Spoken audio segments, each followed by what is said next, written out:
लाखनी तालुक्यातील पिंपळगाव खैरी या गावातील गोपिका निखाडे या महिलेचा गावी जात असतानाच अपघात झाला असता नागपूर एम्समध्ये भरती करण्यात आलं।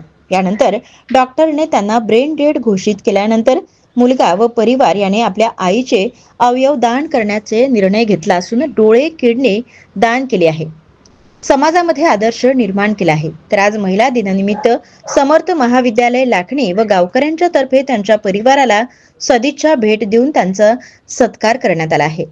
देहदान हेच श्रेष्ठदान असल्याचं कापसे सर यांनी मार्गदर्शन केले असून एका ग्रामीण गावातून अशी संकल्पना तयार होत आहे तर हा संदेश संपूर्ण देशात जाईल। तर आपण पण यापुढे देहदान किंवा अवयवदान करावे असा निर्धार करूया असा संदेश या गावातून जात आहे।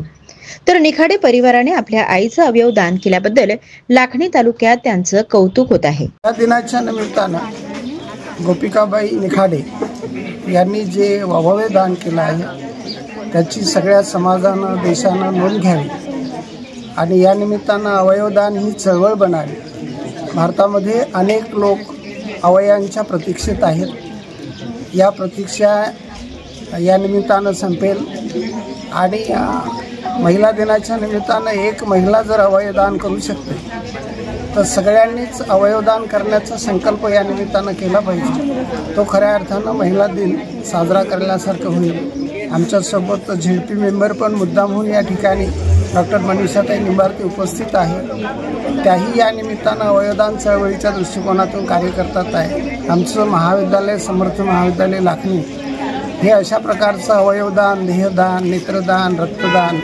अभियान चालवत असते। त्याचाच हा एक भाग आहे आणि या निमित्तानं त्यांच्या घरी येऊन त्यांच्या गावात येऊन सत्कार करणं हे आम्ही आमचं नैतिक कर्तव्य समजतो।